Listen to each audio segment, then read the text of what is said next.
Hey, good afternoon, everyone. Wonderful to see you here this afternoon. I am thrilled that I'm here. I'm 3 weeks and a couple of days removed from having my tonsils removed. And just a few days ago, talking wasn't as easy as it is today, but my jabbering is back in full force. Every year that goes by, I get new examples in my life or other lives of how similar, in many ways, the science of weather is to the medical science. And just thinking through my recovery from the surgery 3 weeks ago, I kept looking at it through a meteorologist's lens, right?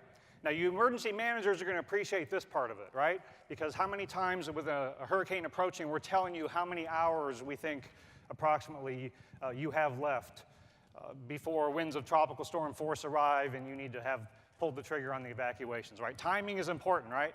Well, in order to get this surgery done in the hurricane off-season, I had to find a period of time in which I could fit the surgery and especially the recovery in between important meetings and trips and so forth, and I didn't want to do it during the hurricane season. So when I talked to my doctor back in the late fall, he said, you're going to need to find 2 weeks because it'll be about a 2-week recovery. And so that's what I went about doing, failing to ask the questions that some of you emergency managers are very good at asking. Well, how certain are you about that 2 weeks, right? Well, 2 weeks went by after the surgery. The surgery was easy. The recovery was unpleasant, right? And 2 weeks have gone by, and I'm still dealing with a number of complications, and I go to see him, and I'm relaying to him the struggles I'm still having. And I said, it's been a couple weeks.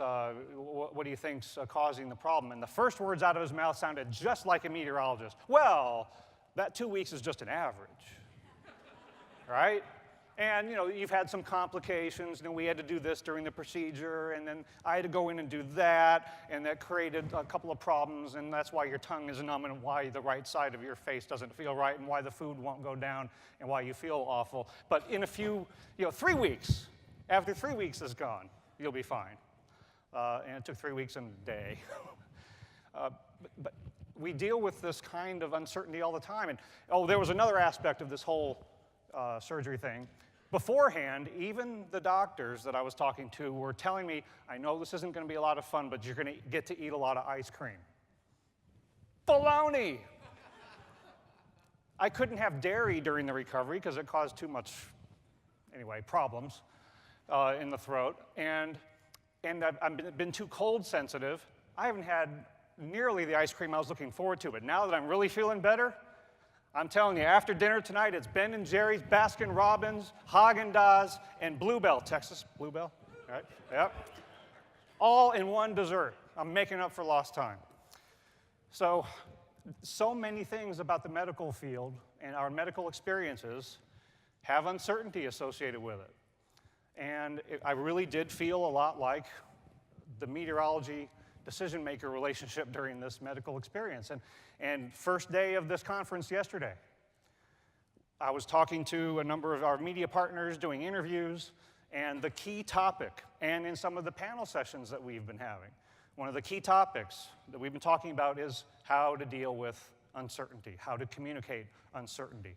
It's an issue we've all dealt with for many, many years, and it remains one of our most challenging issues. And wow, didn't 2015 really test us in that regard, especially with the way Bill waited to form near the coast of Texas. When was that exactly going to happen? With the challenges with forecasting the track and intensity of Erica. And here's a picture of Joaquin. And as I've been talking to the media partners and getting the hurricane specialists ready for this coming hurricane season, we've tried to boil it down. What are we really dealing with when we're talking about forecast uncertainty? What does this mean to the public? How do we get better at communicating this and dealing with it? And the way I conveyed it was that we simply can't tell you yet, it's still the case, exactly where the hurricane is going to come ashore, and in Joaquin's case, whether it's ever going to come ashore. We can't tell you exactly how strong and how large it's going to be when it gets there, but we have to know all of those things if we're going to give you some decent idea about what the water, wind, or both impacts are going to be, coastal or inland, wherever people live. That's what we're really after, right? And so last year really put us to the test on the communication side of things, and we've already talked a lot about that in the panel sessions up to now. But it just continues to galvanize us at the Hurricane Center in terms of making sure that we are doing two things really well. One is developing and maintaining the relationships with all of you, and continuing to evolve our product and warning suite to better communicate the uncertainty in the hazards. Because that South Carolina event, that really drives home why focusing on the hazards is so important, because I think together we really were able to deal with the fact that heavy rain and flooding was a distinct possibility regardless of whether or not Hurricane Joaquin ever came ashore. We focused on the hazards despite how difficult forecasting the hurricane itself was. So I think that was a success when you look at how difficult the Hurricane Joaquin scenario was. And by the way, look at that picture closely enough, you can see the state of Florida on the left side.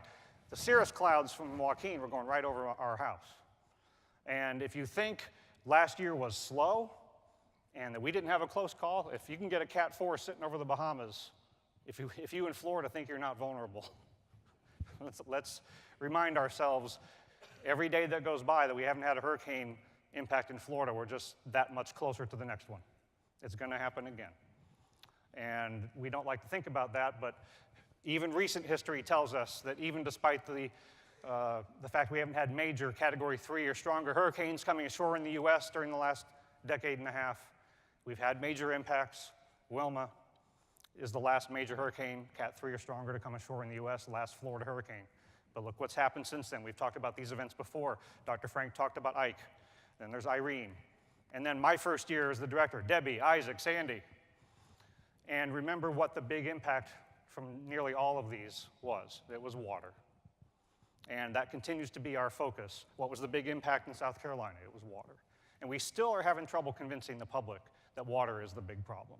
Look at the numbers on the flood insurance that Brian Kuhn talked about earlier today. And so we have a lot of work to do in that regard. And also, what's already becoming apparent as we approach the new hurricane season, as we do every year, with our media partners asking about what do you think this hurricane season is going to be like. I'm already hearing X, Y, or Z about what this season will do. And I'm also hearing a lot of talk already about, well, there's this notion that we're headed back into a below average overall hurricane activity era. You know, it's been an active era for a couple decades, and maybe we're about to head back into the less active era. And my response to that is, oh, goody, the good old days of the 70s, 80s, and early 90s. That was the last less active era. Do any of these names ring a bell? Agnes, Eloise, David, Frederick, Alan, Alicia, Elena, Gloria, Kate, Gilbert, Hugo, Bob, Andrew, Alberto.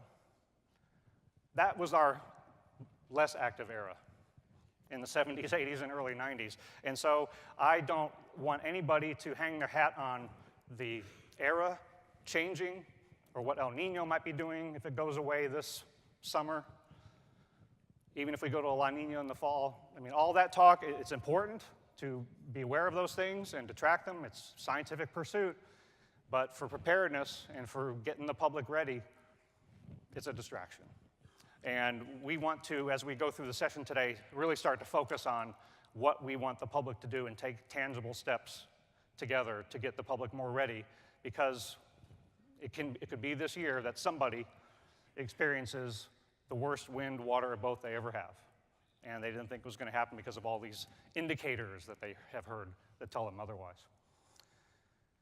Andrew, 1992. I mean, every time I show this or get ready to show it, I think, well, I've shown this so many times, everybody's heard this. But as soon as I start doing interviews and we start talking, I realize it's good to remind ourselves of this. Hurricane Andrew, 1992. Look at the overall track map. That's a pretty quiet year if you were to put headlines on it. But we had the Cat 5 hit South Florida.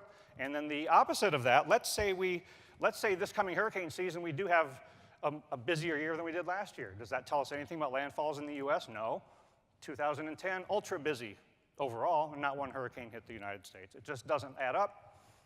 I really hope that as we head into this hurricane season, that the media stories that are out there are about what we need to be doing to get ready for the next hurricane, because none of this stuff about seasonal and multi-year and decadal activity is going to help get the public prepared. We have to acknowledge it. We have to be honest with people about that aspect of it, but that can't be the headline. The headline's got to be what people need to do to get ready next. And we've run the numbers on this, and this goes back through the overall, quieter couple of decades, and then the more active era. Last half century, we're losing a lot of lives due to storm surge, about half of them for U.S. landfalling tropical cyclones, and about 9 out of 10 of the fatalities are due to water. Again, we have to remind ourselves every year how deadly the water is, and tomorrow morning in one of the meteorology sessions, we're going to be talking about the deadliest, costliest, most intense hurricanes, and in the deadliest section, we're going to talk in more detail about which storms have caused the fatalities, but we're also going to talk about not just the direct fatalities from the forces of the storm that you see here, but also the indirect fatalities. Our Deputy Director, Ed Rappaport, has gone into more depth on that, and we're going to talk a lot about more of the trouble that people are getting into, even if the storm itself doesn't get them. And that's the kind of story I'd like to be telling, to show people what can really be the hazards that you're going to be personally facing that could kill you, and not so much on what the overall activity might be. So, knowing that water is the big problem, we are focusing most of our energy and attention at the Hurricane Center on enhancing the collection of products and warnings as it relates to water, and we're going to hit storm surge really hard.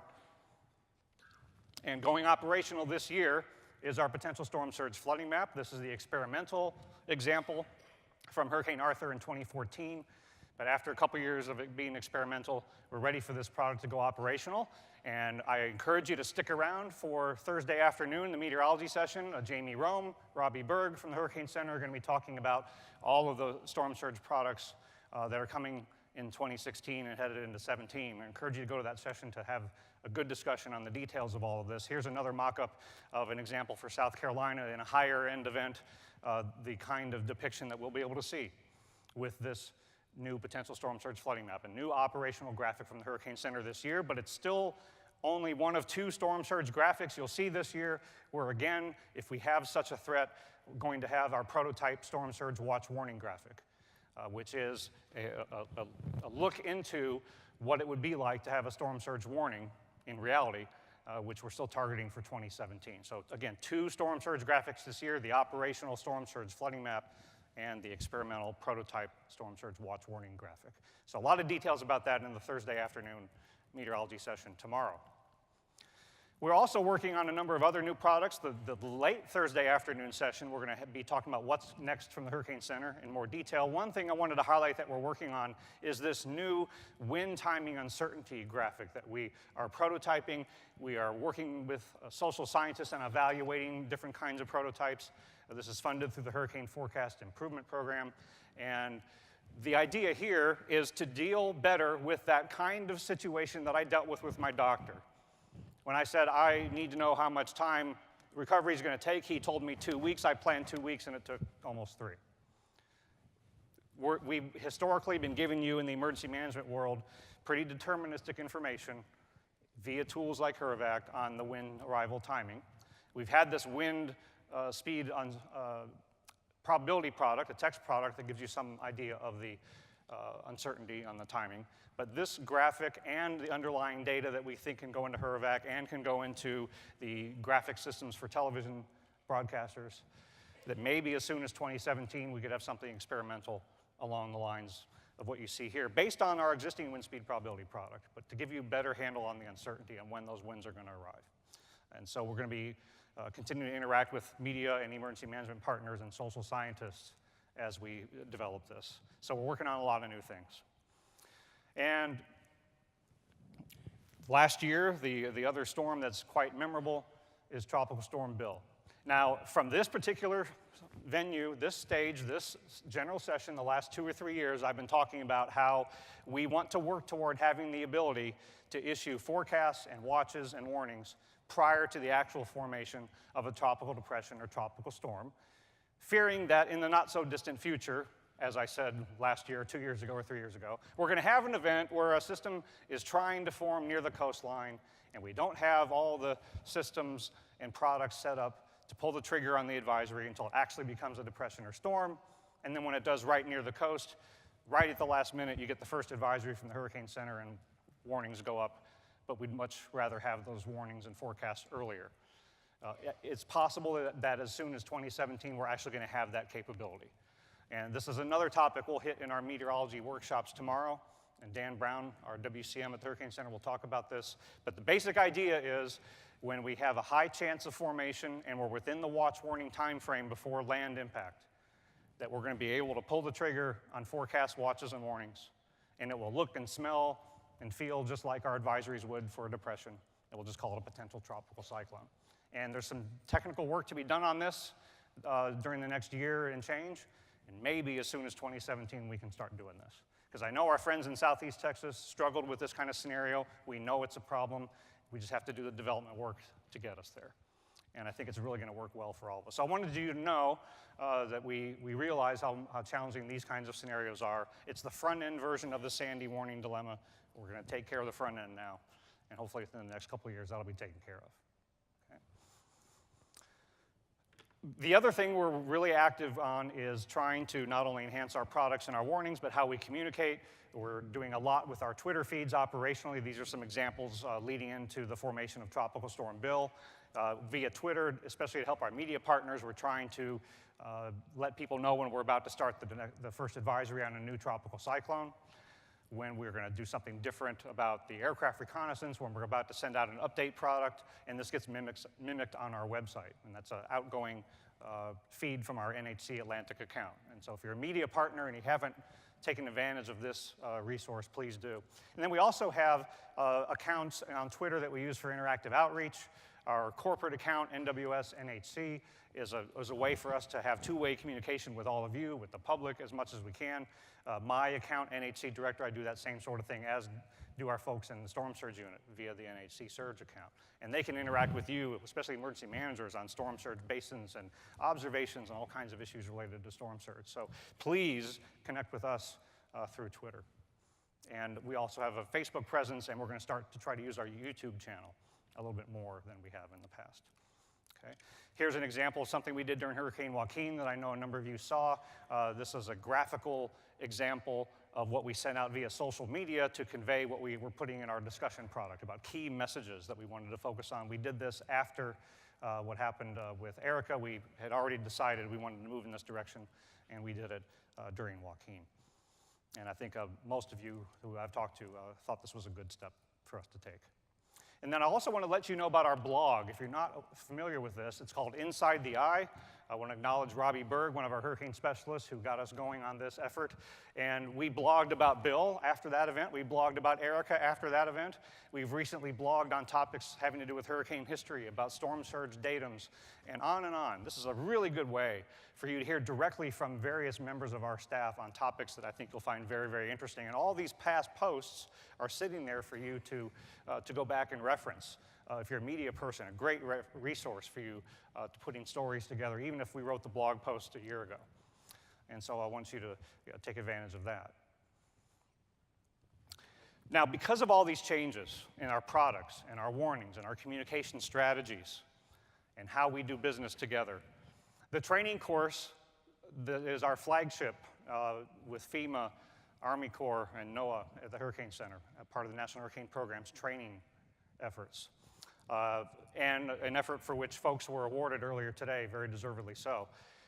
Did you realize we're in the 25th year of the FEMA L324 courses at the National Hurricane Center? I know we've already done an awards ceremony about this, but because we've hit 25 years, I want to do a couple of special things here, and I'd like to invite a couple folks to join me on the stage. Dan Brown, our WCM, if you could join me up here, and Max, if you could do so as well. And I'd like to invite Stuart Baker from Virginia. If you could come on up. Just because I want to have just a very short, informal conversation about what this course has meant and a little more about what really went into it from the start and more recently to make it even more modern and keeping up with the changes in our products and warnings. So, gentlemen, if you can join me kind of around this microphone, I think it'll be the easiest way to do it instead of playing the Oprah thing. I've got this microphone, and this one's live. So, Max, I wanted to start with you.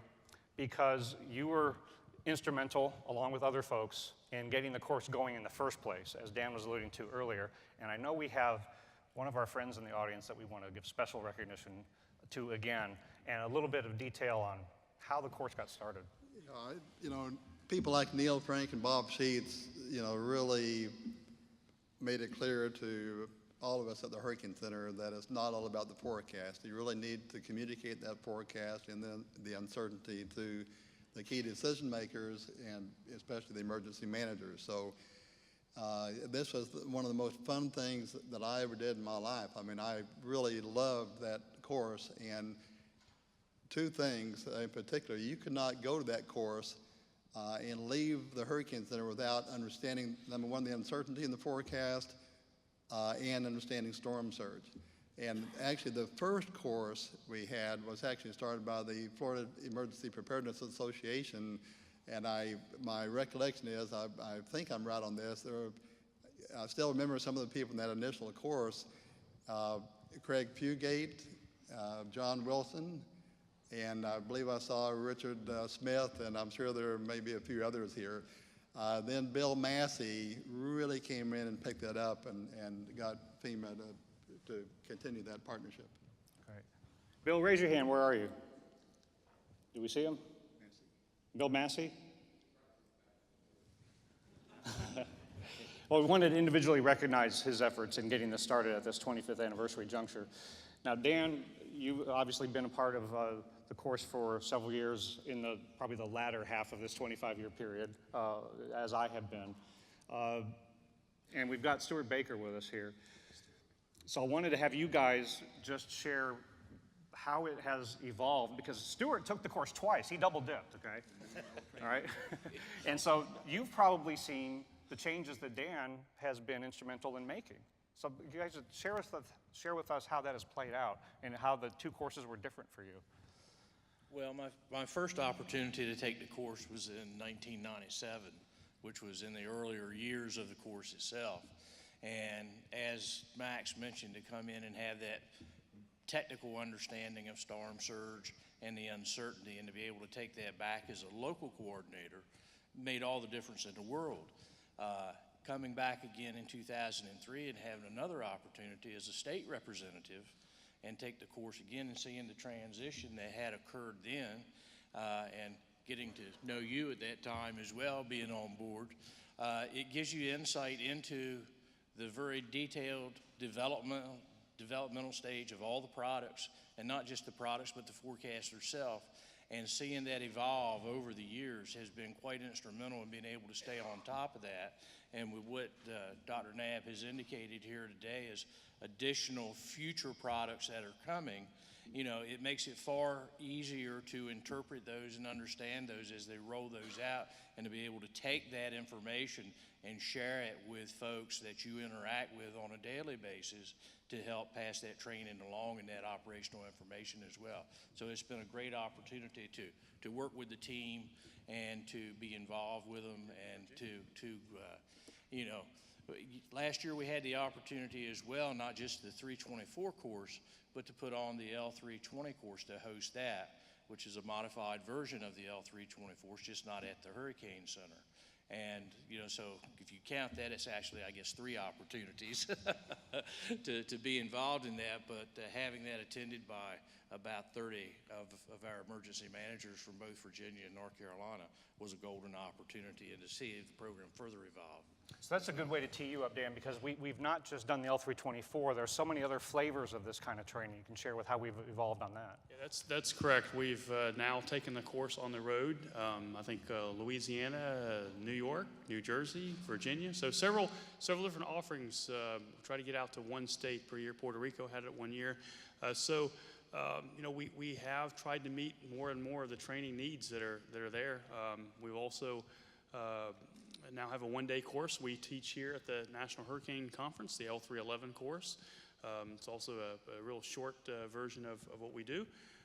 But as the products have evolved, as the new tools that FEMA's National Hurricane Program have come up with, the course has become more and more hands-on, trying to get folks to be able to use and see those tools even before the Hurricane Center has issued those. We started with that potential storm surge flooding map, making that available for our tabletop exercise so people could really see it and use it even before the Hurricane Center has issued one.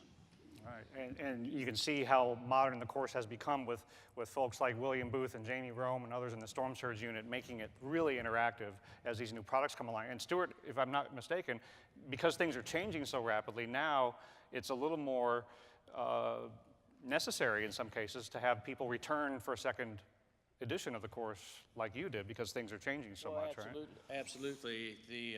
The products are changing, you know, the interpretation aspect of it changes in the various programs such as HurrAvac and changes in the slosh program. The more higher resolution slosh basins that we have, to understand what all that means, it is a golden opportunity to go through the course again if there's an opening for that, you know, when we have those classes each year. And nothing can replace, in my opinion, the experience that you acquire by taking it at the Hurricane Center, where you get the one-on-one with the hurricane specialist and the folks that are there. It's a very open and friendly environment, and you need that when push comes to shove with an event bearing down on you. I remember being in the state EOC one night, and we just listened to the FEMA call, and I explained that to the state director as well. And I was just leaving for the evening shift. About 30 minutes later, I get a phone call from Bill Massey. He said, well, you know what you just heard? Yeah, well, it's changed significantly. So we have to go back in and update the state coordinator on what's going on. You know, there's been a significant track change. So it pays off in big dividends by knowing the operation and seeing it firsthand. Great. Well, gentlemen, could you stay up here with me while we recognize the people who have taken this course before? I know we raised hands for John Wilson earlier, but let's do this in an orderly fashion.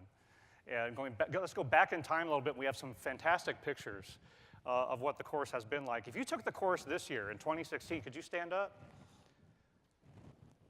Awesome. If you took it in 2015, the farther we go back, the harder it's going to be to remember what year you took it. But what about in 14? And there's Tiffany, who's our new FEMA liaison at the Hurricane Center with Matthew Green, who took the course in 14. In 2013, and if you guys could stay standing too, by the way, because we're going to make this a grand finale. So we took it in 13, and then 12, 2011. There's a shot from 2010. And this is about when the digital photography took over the Hurricane Center, because we don't have a lot of pictures prior to this. What about those of you who took it in 05 to 09? Okay. And then the early zeros. Fantastic. What about 1993 through 1999? Did anybody take it during that period? Okay, here's some oldies but goodies. The first actual course in 1992 at the old Hurricane Center facility. Anybody take it that year? And Max, you said we had some precursors to this in 91 or 90, right? All right. John, all right. Now, if you've ever been an instructor, facilitator, planner, contributor, lab facilitator of any kind, anybody who's participated in the course before in any way, shape, or form, I wanted to have you stand as well. And Dennis, this is a social media moment. We want to capture this and give everybody a round of applause for their years of contributions to this class.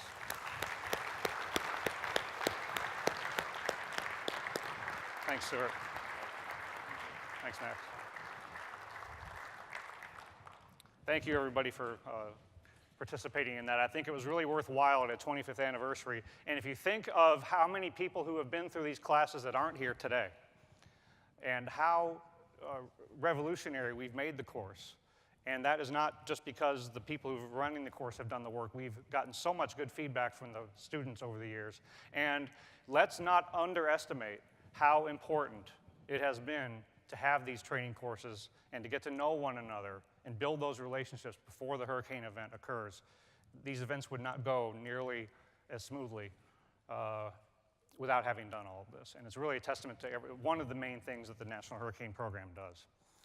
Well, in the last couple minutes here before I finish up, I wanted to highlight what we're doing to try to move the needle on preparedness for the public and making folks more resilient. I know we have a lot of international visitors at this conference this week. Hurricane Center has official international responsibility, and we do outreach and education in the off-season. Somebody's got to do it, but we're going to go on the Caribbean Hurricane Awareness Tour next month to Mexico, Honduras, the Virgin Islands, and Puerto Rico. And we get kids by the hundreds and the thousands. And this really helps us with our partner countries to get the word out. But we also are looking forward to this year's Hurricane Awareness Tour on the Gulf Coast. We're starting intentionally inland in San Antonio on Monday, May the 16th. And we're going to Galveston, New Orleans, Mobile, and Naples. We'll be back on the East Coast next year. One thing we did on purpose this year that's a little bit different is to take National Hurricane Awareness Week and make it National Hurricane Preparedness Week and put it in the same week as this awareness tour so that we can really start to align the activities we do with our partners to get the public really working hard on tangible things that they can do to get ready for the next hurricane. I want to show you some things we've done to enhance this tour in past years. It's going to be 2 planes again this year. Last year we had the Air Force C-130 and the NOAA G-4 jet. Both Air Force and NOAA will participate again this year with the C-130 and the P-3 that you see in that picture. That gives more people more chances to see more of the planes that we use, and it really enhances the appeal of the tour. So media partners, national and local, please come out and really capture what we do with these aircraft, meet the crew, and see what the kids and the families are learning as they go through. Administrator Fugate has always supported us. We get emergency management participation at the federal, state, and local level. Local Weather Service forecast offices work hard at every stop. We did Periscope last year. We're really starting to make this an event that doesn't just confine itself to the airport where the plane lands. We're really trying to get into different kinds of media that make it really a national event. And by bringing more people along on the tour, it's meteorology and associated geeks on tour. You can't beat it. It is becoming standard operating procedure for us to bring a lot of different kinds of folks, not just meteorologists, with us on the tour. Eric Salna from Florida International University has been coming along the last couple of years and talking directly to the students, including my son Parker there on the left-hand side, about how to build a safe home and get talking not just about meteorology, but what you can do to your home to make it safer. And we've also had the Federal Alliance for Safe Homes, Flash, come along with us the last couple of years, handing out materials to the kids that they can take home to their parents, which we know can really help to get families to take seriously the need to prepare. And so the upshot of all of this is that this year, by aligning National Hurricane Preparedness Week with the Hurricane Awareness Tour, it's all going to happen the same week. We are also changing the themes of each day. In the past, we did meteorology themes. We did storm surge one day, winds the next day, tornadoes, inland flooding, and so forth, which was useful, but we want to turn around the conversation and spend each day talking about tangible things that people and families and homes and businesses, what we need to be doing to get ready for the next hurricane. These should be the headlines and the stories that we write going into this hurricane season. And we're going to start it on Sunday by talking about determining your risk. And then Monday through Thursday, those 4 things I talk about all the time when I'm asked what should people do to get ready for hurricane season. Evacuation, supplies, insurance, including flood that we talked about earlier today, and strengthening your home. And then at the end of the week, you start to think about, okay, when the hurricane's coming, where am I going to get my real-time information? Identify those trusted sources and talk through that. And then on Saturday, the end of the week, we'll talk about how to bring it all together into writing down your hurricane plan at a family level. And in permeating all of this is helping out your neighbor, helping out your family members, and making it something that we think we can really change the level of preparedness in this country. And the next speaker, my predecessor, Bill Reed, former director of the Hurricane Center, is going to share with you what I think is one of the most exciting new initiatives, the National Hurricane Resilience Initiative, that is going to take this kind of effort to a new level and redefine what a Weather Service, Weather Ready Nation ambassador like the Federal Alliance for Safe Homes and its partners can do. Because we can't do it all ourselves, but I really think this is key to changing the outcome. The forecast is not the outcome. The aircraft doing its mission, while critically important, is not the outcome. The outcome is that people have prepared in advance so that when the forecast, the warnings, and the evacuation instructions go out, they know what they're going to do, and the chances of them surviving the storm and recovering more quickly in the aftermath, both physically and financially, those chances go way up. So I hope you'll stick around for the next presentation by Bill Reed. It's really going to take this and make it real. Thanks for listening today. I look forward to talking with you the rest of the week.